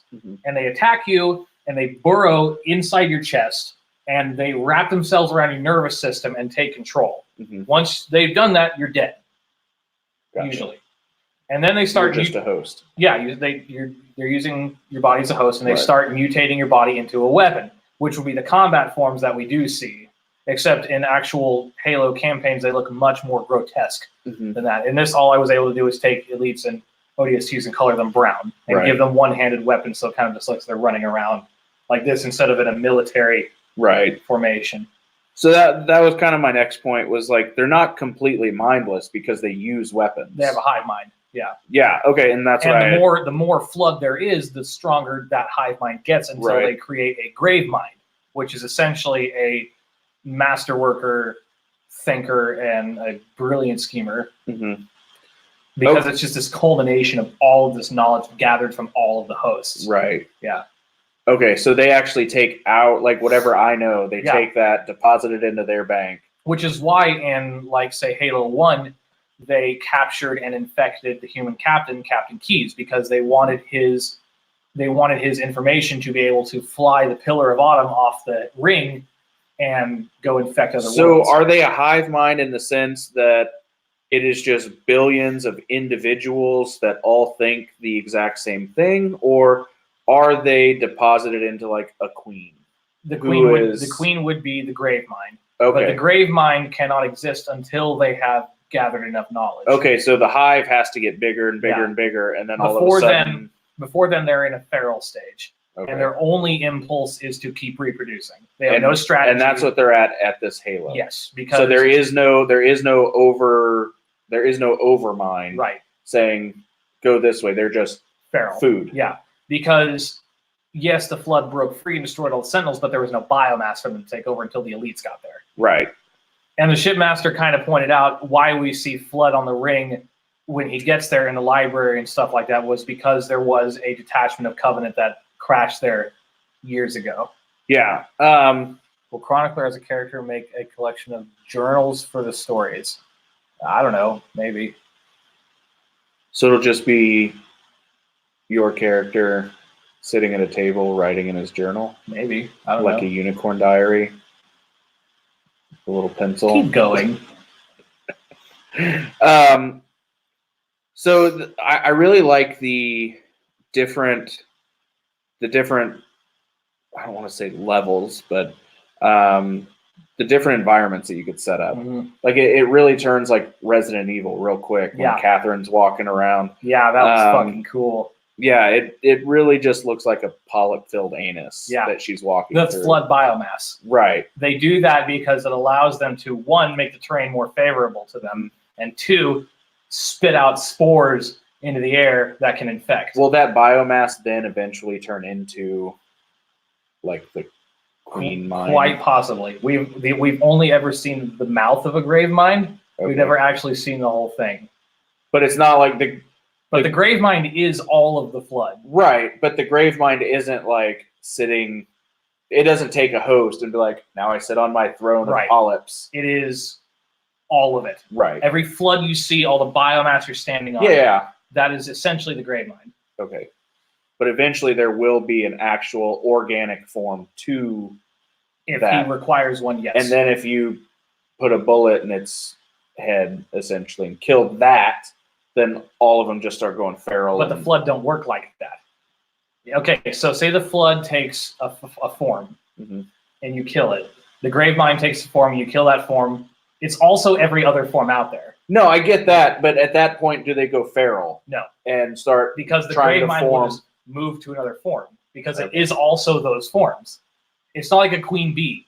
It is every single bit of it. Right. I just didn't know if they started building and building and building and building until we have this giant biomass. That becomes our central intelligence. I mean, that sends signal out. If that gets destroyed, then we go feral, we start swarming, and we just start building a new one. I mean, we have seen proto mines, which are almost grave mines, have a single form. One of them was based around Captain Keyes, who I mentioned earlier. Right. But the flood did not go batshit insane when she killed it, or at least punched it. Yeah. I don't really know if he killed it for that matter, but that's why you have to have something like the Halos to kill the flood, to starve them to death. Because you can't just kill them in the normal way. To quote one of the elites in Halo 3, a single flood spore can wipe out a planet, a species. Right. So terrifying. It's easier to just wipe out all living matter. It's not easier. It's the only way. They tried. Don't you think they tried everything before they went to the Halos? Well, you could incinerate the universe. That's what they did. That's essentially right. what But the why Halos did. wouldn't that also incinerate the spores as it goes along? No, What? because it can only target matter with a nervous system. Flood spores don't have a nervous system, But they can still infect. fire. Well, fire would burn up the planets too. Right. The idea was to reseed it, which they did. You could, yeah. They killed the flood. Before they killed the flood, they gathered I didn't know. samples. I didn't know that was the plan. Let's kill everything. Well, that's why the humans exist. Once the flood starves, then we go and we put these things back. Right. Yeah, that's what they did. We put our toys back on the shelf after we bomb the house. Right, that's what they did. Gotcha. Which is why there are still humans. Gotcha. Otherwise, the Okay, Earth would just that be makes dead. more sense. Yeah. Yeah, and that's the crazy thing with like hive minds in general. Is there's like a million different types. Mm-hmm. So you really have to it's almost like time travel. Yeah. You have to figure out which kind of yeah. time travel do you want to have? Mm-hmm. Which kind of hive mind do you want to have? Does the infection augment their abilities? Like, so if I'm a Spartan and I get infected, does that then make me Spartan plus? Because what they do is they take the non-essential organs. They don't need to breathe anymore. Who needs breathing? Right. No breathing. Yeah. You don't need livers. You don't need they lungs. You don't need a heart. You just need your circulatory system and your muscles. So they take all that extra mass and pump it towards whatever they need. They reshape your body, which is why Flood in the campaign, one of their arms is turned into a big bone-looking whip sort of deal, and the other one can manipulate a firearm. And then the head just kind of droops back because you don't need a brain, you don't need a head, right? You don't need eyes. You have the sensors, the feelers of the infection form sticking out of the chest. You essentially just optimize, but as a weapon. So right now, my brain tells me that I can only lift so much before I start damaging my own body. Right. The Flood don't so care what they do is they it. shut that off. Yeah. So that I have absolute strength. Yeah. Okay, that makes sense. So the thought that I had when the Flood got out was, man, does Saul have egg on his face? Yeah. At this point, 90% loss. It was pretty bad. It was very bad. Not only did you make Saul fail, you made Saul responsible for 90%. Well, okay, he let them out in one spot. Right. They didn't just all flow out from the one spot. Like they discussed, there is a series of tunnels going all throughout Halo. They just opened one of those doors. Right. But the Flood attacked every single UNSC and elite encampment at the same time. So he was not responsible for 90%. He was just responsible for the ones. But you can't tell me that he's not taking responsibility. Oh, I'm sure he would. At least some of it. Yeah. How terrifying would it be to see an actual key mind show up? So a key mind is above a grave mind. I think there was a key mind. Correct me if I'm wrong. Again, it's been a long time since I read the Forerunner trilogy. But the key mind, I think there was one commanding the Flood during the Forerunner Flood War, which lasted like 10,000 years or something like that. So Jonathan Hickman just wrote. He's writing the X-Men now, and he's doing something like this with the Sentinel program, where you have all these Sentinels that go out and do stuff, but then at a certain point, those Sentinels will turn into it's not a mother mold. It's some sort of mold, and it's essentially a Sentinel tower that just makes More Sentinels. Yeah. And then that will evolve into a mother mold, which is something that makes the Sentinel towers, that makes the Sentinels. Yeah. And then that evolves into and it just goes into like the AI goes from hive mind to this universe spanning mind to essentially they take over a black hole or they create a black hole, and it's just an information dump. And this thing moves from place to place, sending out these organic robots to say, we've looked at you, we've judged that you're worthy to join our God mind, and then they absorb them into the God mind to live forever. So the Borg. Yeah. Okay. Yeah. Resistance is futile and all that. Right, but it's not even that. There are planets that are like, we would love to join you so that we can, quote unquote, live forever. And really all you are is a piece of intellect inside of a higher intellect. Is that kind of what they're building to with like the key mind, where It just So- it grows, and then it reaches its next evolution. Pretty and then much, yeah.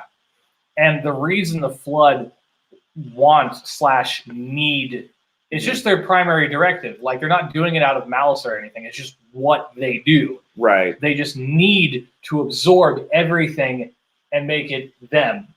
Yeah. Make it pure, make it equal. Right. That's just what they do. They can't do anything else. Yeah, that's their whole reason for existing, Right. is to just make more. To just keep propagating. Right. So at a certain point, I mean, I know Saul and Katherine are like fighting. Mm-hmm. They're mad at each other.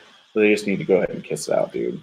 No, they're brother and The sister. sexual tension. Their between brother them. and sister, like. Listen, that is a whole lane on Pornhub. Oh, Christ. No, I mean, that's a joke. I'm just kidding. You know, the funny thing is Pornhub takes those videos and forces them to put gosh. "step" in the title, so they're not actually promoting incest. Oh, Yeah, gotcha. Because that makes it so much better. it's not my kind of thing. But there is a real tension between the two, and it does make you feel a little uncomfortable because you can definitely see where both of them are coming from. Yeah, and it is a lot like a brother-sister sort of thing where they want to they're trying their hardest to make the other see, like, I'm doing this and I'm doing what's right. And then the other one is saying the exact same thing. Yeah. And it's all born out of a love that they have for each other. And humanity, and Right.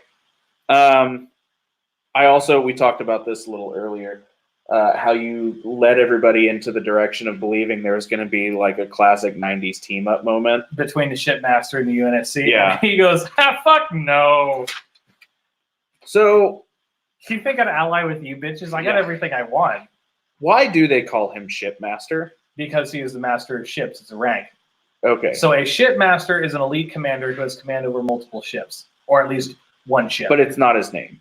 No, his name is Ordakotomi. Okay. I take it. Okay, a shipmaster is the commander of one ship. Well, then that takes And he- away like 4 jokes that I had written down. Now, shipmaster was able to command the other ships in his fleet, but he was not called a fleet master, Right. which you will meet a fleet master in the Reach trilogy. So do the elite, well, I guess I can still hit a couple of these jokes. Do the elite have parents? Yeah. Like, they go to the hospital and give birth, and then Well, they lay eggs. they lay eggs. Okay, that was another. And then, Do they lay and then eggs? the young are raised as warriors. Okay, are they raised as like my egg was hatched, and then they go off? Most elites don't know their fathers. Okay, They'll probably know their mothers, I think, but usually it's dishonorable just- if they know their father. is it just like a communal warrior raising sort of situation? Like they're born and raised into a battle Pretty camp? much. And has it I always remember been that correctly. way, or is it only after? No, the they've been that Covenant? way as basically as long as they existed. They're a very militaristic race. Okay. What do they do with the smart ones? I think key mines are hypothetical because they're so overpowered. They're basically planet-sized grave mines, literally hundreds of thousands of times more intelligent, control multiple star roads. Star roads are a precursor invention, and I never fully grasped exactly what they are, but they are gigantic routes between star systems that are actually organic matter because they're able to be captured and converted and controlled by the Flood, which is fucking terrifying. Block, you obviously know more about this than I do. I'm sorry. Not only has it been a long time since I read the Forerunner trilogy, I also hated reading it. It was very stiff Gotcha. and talking about a lot of shit that I didn't know about at the time. I was also like 17 or something like that, Right. so I might have to go read them again. Okay, so Saul and Katherine come up with a plan. Saul wants to go directly to The shipmaster. and then Katherine wants to take the long way around. Yeah, in order Because there's less likely. And I know you wrote the script, yeah. but say you're the tiebreaker. Whose plan do you go with? Fuck, knowing that I'm a cautious bastard, my first instinct would be to go over the ground. Mhm. But then I would also feel the crushing weight of, oh, fuck, what if we don't get there in time? We're going to have to try to go underground anyway, and I think I would just end up in Saul's position. I think. Gotcha. Never had that kind of pressure on me before. It seems like Saul's plan wastes a lot of needed ammo. Like that was a conscious thought that I had while I'm watching that, is if you went with Katherine's plan, you'd have a lot of ammo left. Quite possibly.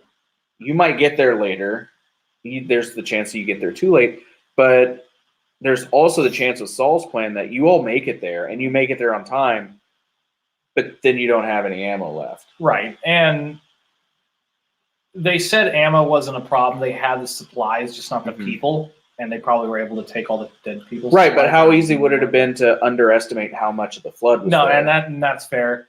That's probably something I didn't quite think of while making it, because we all. I don't think that you had to think of that, but because it's a real situation. No, and you're absolutely like if you were in that real situation, you can guess. So and you might say like this is, and I thought this was brilliant. So don't like downgrade yourself, because I thought it was brilliant that like he said, we're good on supplies, we'll make it through, but.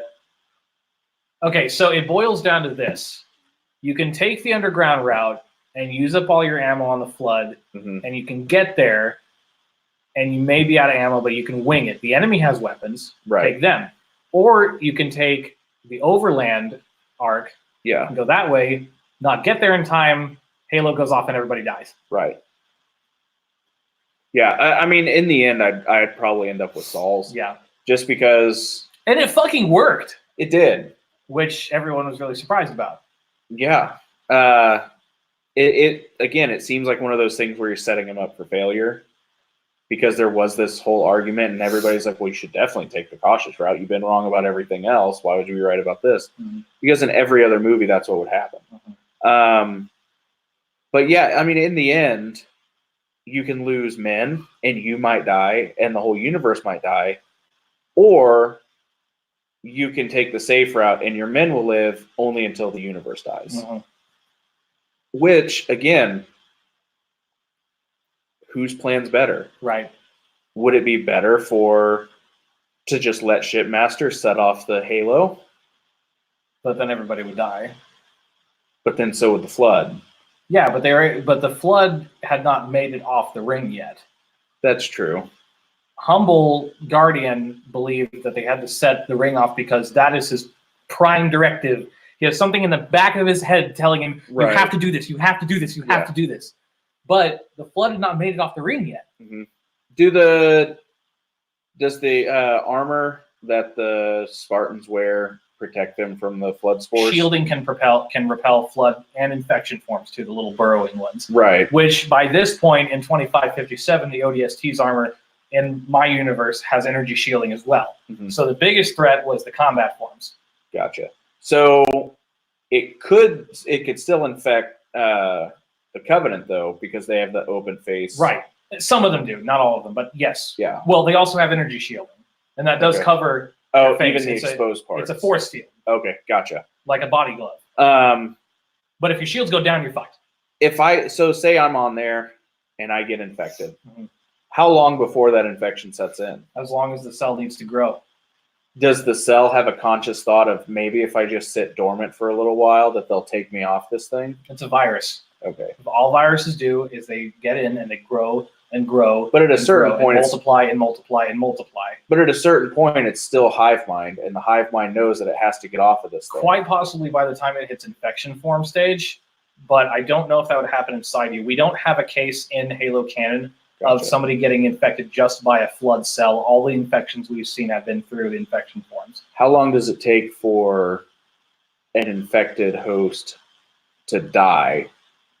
After getting infected? Yes. I would assume probably slightly longer than the amount of time it takes for a host to degrade due to natural factors. Like a body is going to degrade. Right. And usually at that point, when a combat form is too degraded to use in combat, they turn it into an infection form. They get rid of all the combat stuff, the arms and stuff, and they start turning the internal organs into more infection forms. It turns into a big balloon, waddles into battle, and explodes, releasing more infection forms. Right.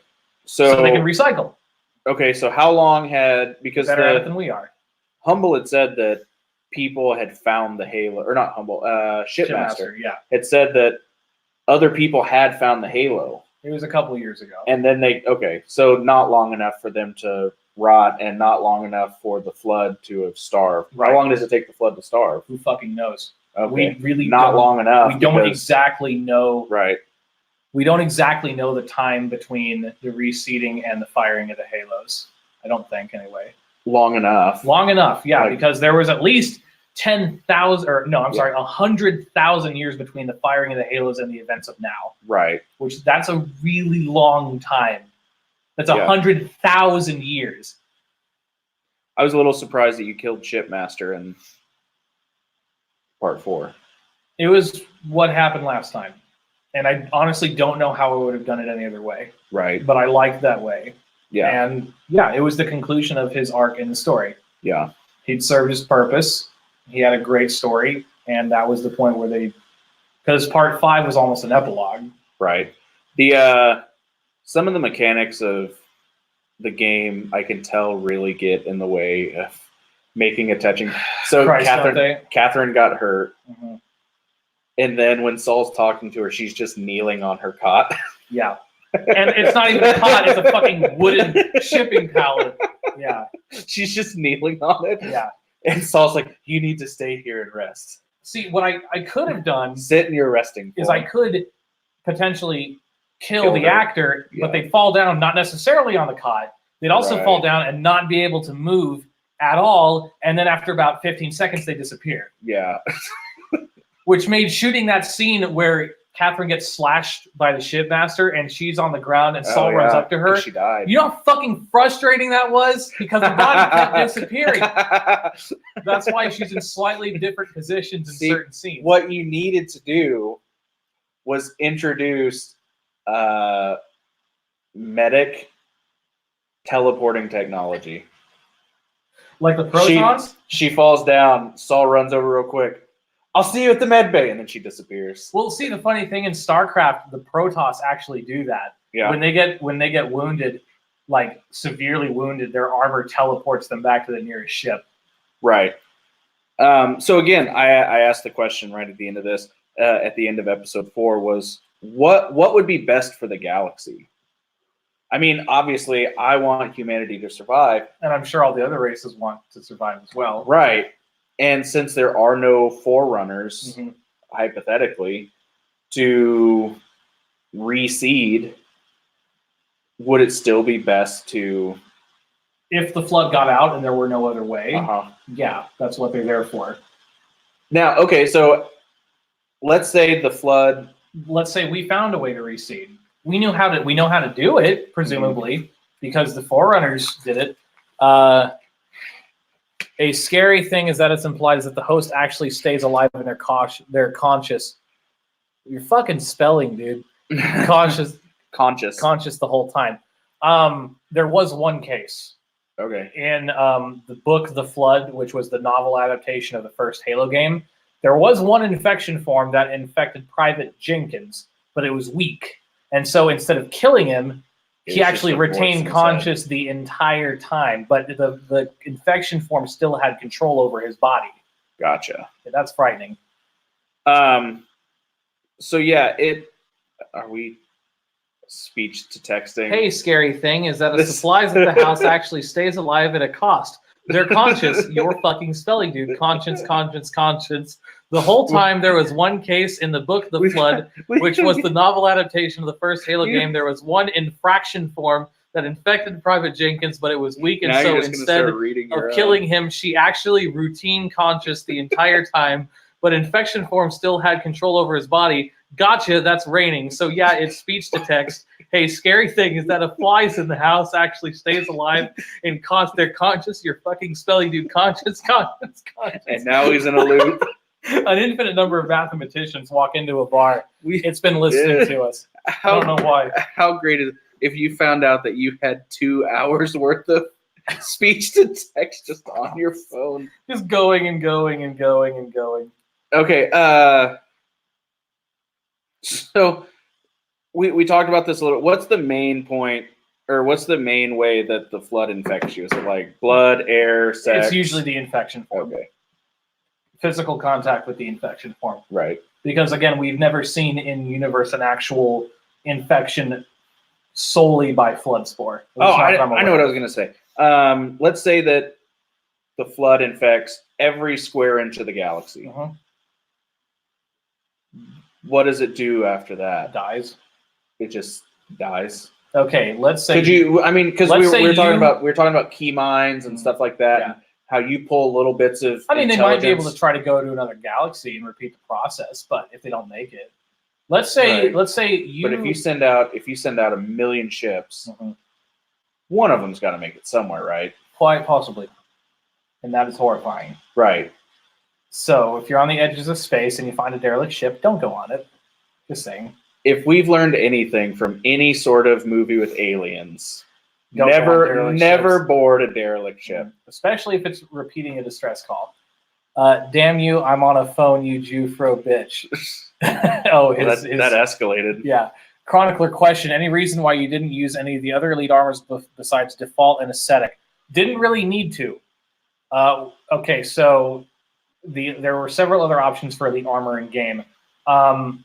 Assault didn't end up showing any shock trooper elites. Didn't need to. Flight didn't show any pilots. Commando didn't show any stealth elites because I just didn't have a place for them, and so on and so forth. Aesthetic was great for the honor guards. Combat was great for everyone else. So yeah. All right. So episode I have huge hands, Jacob. The better to wrap around my dick with. Nice. Yeah. Way to go. Got him. Let's I got him. Let's sexually harass the people watching. Naturally. I did find it fitting that it was down to Saul and Katherine to invade this hive. One final mission. And try to blow up the Halo. The Halo, yeah. We skipped over part 3, my favorite scene. Oh yeah, let's go over it. The defense of the hill. Yeah. Best fucking scene I have ever made, from the time that they arrive on the hill to the time that they get away in the transports. That is the greatest fucking thing I have ever made, in my opinion. So it flowed so well. The music and acting was so good. I meant to mention this. It was so tense. I meant to mention this too, and we see it a lot in part 3. The single shot action scenes that you have, where the camera just follows along. It's not super cut together. I thought that was very, very nice. I love seeing it. I love seeing it in movies that I watch, and I love seeing it in this. Where they're really hard to pull off. And the only times I can actually pull them off is when I get really lucky. Yeah. Like the camera's there, and then something just happens to happen within shot. Right. I get really lucky sometimes, but when I do, it makes me feel so happy. Yeah, it was fantastic, and you have a few of them throughout the series, but episode 3 seemed like it was one that just went on forever. It seemed like. So yeah, I really enjoyed those. I did think it was funny, and again, this just goes down to the mechanics of the game. Saul's like, Katherine, take care of all these while I, and he's just sticking his gun into a wall. I don't even have a typing animation. Katherine, you do all the work while I stand in the corner.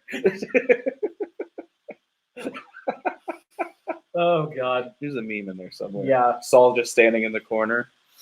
I was pretty happy with the underground tunnel scenes, because I was trying to mimic some of the more infamous levels from Halo, like the library or Cortana, where it is just flood and you in very, very, very repetitious environments. Yeah. It is crushing.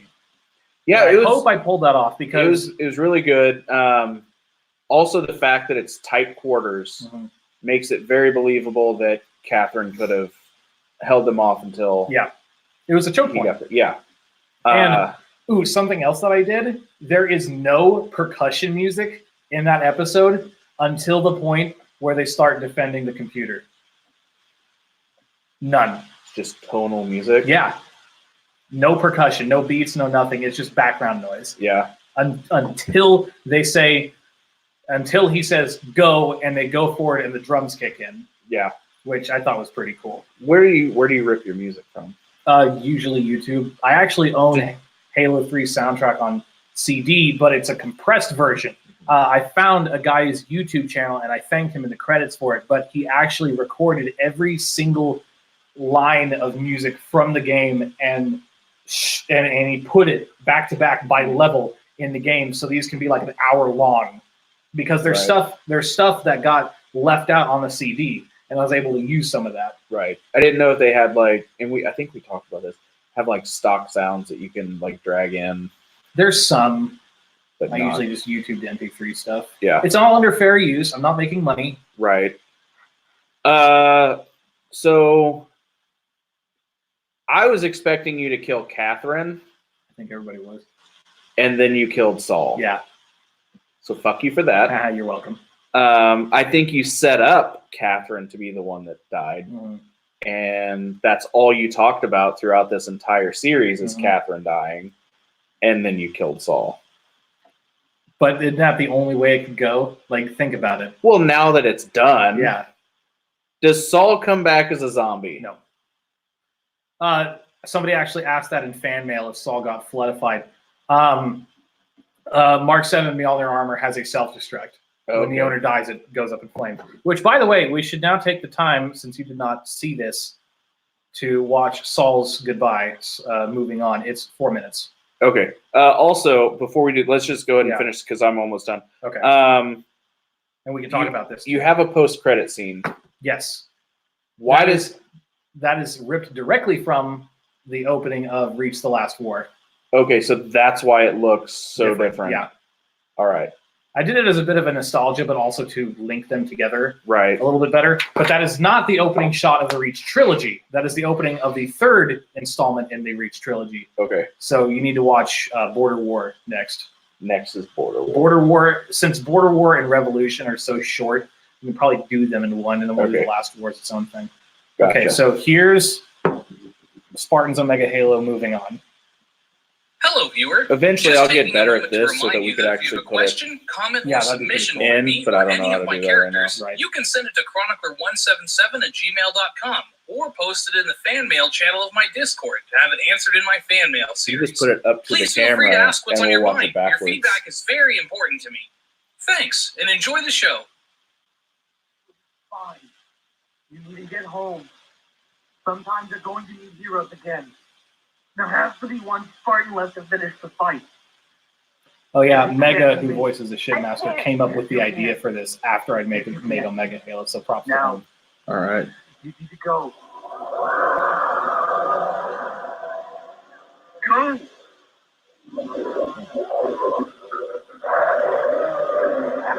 Not happening, Obi. Don't have the time. You do it. Yeah, fucker. Fucker.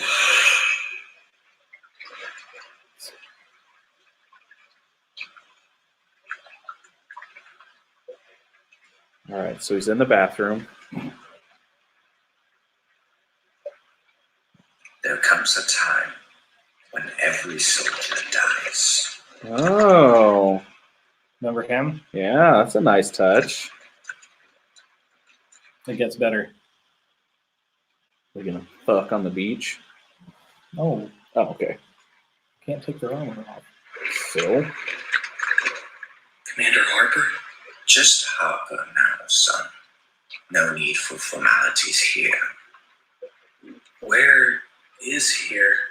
It might be easiest to say that this is where you move on.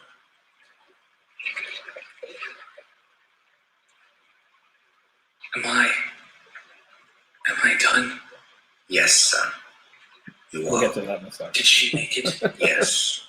Because of you, she lives to fight another day.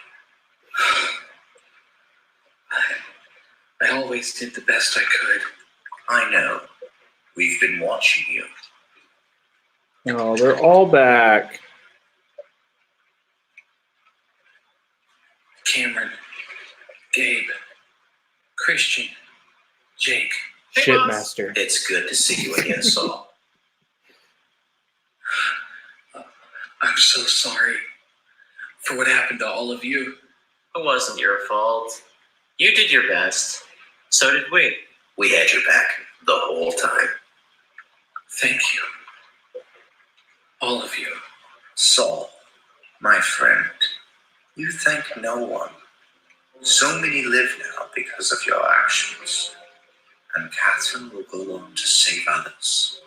And the chain will continue. So it's even crazy. Learn Okay. my lesson well, son. I hope so. You're not sure. Down in those tunnels, who did you decide to surrender your life for? Who was it you thought of when you breathed your last? Was it the people on Earth? Was it the entirety of the human race? No. It was her. Then yes, you learned it just fine. I want to know what happens to her. You will be watching over her, just as we did for you. And she'll join us here someday. But for now, it's time for you to rest. You have learned that much. Have you guys all seen this too? Yeah, this Okay. has been out for a long time.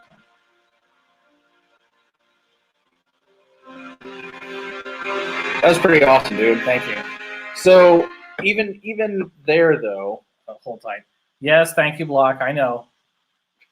even there though, he's talking like, well, yeah, now she's just gonna go die. She's able to go die in another war. But they know that. Right. What matters is how you die and who you die for. I get it, but imagine fighting in a war, knowing that you were made to fight a war that will never end. Yeah, some Spartans can't handle it. Well, that's very understandable. Yeah. I mean, it's insane to think like I was created to fight in a war, and at that point, are you just like, well, why are we even doing this? If you're a Spartan, what you're created for is to safeguard humanity, Right. to put yourself between them and the dangers that threaten them. Yeah. There might just be a lot of those, but you cannot lose sight of the fact that Right. you are fighting to preserve your race. Right. That's what it's about. Yeah. Yeah, that was pretty intense, dude. Thank you. I liked it. It was awesome. Does anybody else have any questions, comments, concerns? You can put them in my fan mail series. Thanks, and enjoy the Ooh, that's automatic. Wow. All right. Well, I have been the Comic Den. He has been Jacob. Follow me, Yes, I Instagram, have. Facebook, YouTube. Hit the like button, hit the subscribe button. Make sure you hit the little bell so that whenever I am able to upload, that you'll get notified. I usually post comic book stuff, so if you're into comic books, follow me. If you're not, just check in while he's on here. He'll let you know on his Discord. Definitely. Yeah. What do you got? Anything else? Did you? That was we answered all the questions on Omega Yeah. Halo. You got anything else coming out pretty soon? I mean, Brotherhood War's coming up fast. When? I'm expecting a release in summer 2020. It may be before that if everything goes well. Gotcha. I'm now, because of what did I tell you what happened in Omega Halo's production? No. The CGI guy. Oh The yeah. guy who kind of screwed me over. Yeah. Yeah. So I am now announcing late, and if it comes early, great. Awesome. Good night. Cheers. All good watch, my guys. Yeah. Thanks Yeah. for being here. Thanks for hanging in there. Yeah. Again, if you guys are into comics, I've got 2 comic books that I wrote out, Magnus the Brave 1 and 2. Hopefully we'll have 3 out by March of next year. So yeah, hit me up in the DMs if you're interested in that. That's all I got. See you later, guys. See you guys. Thanks. I hate how I have to double click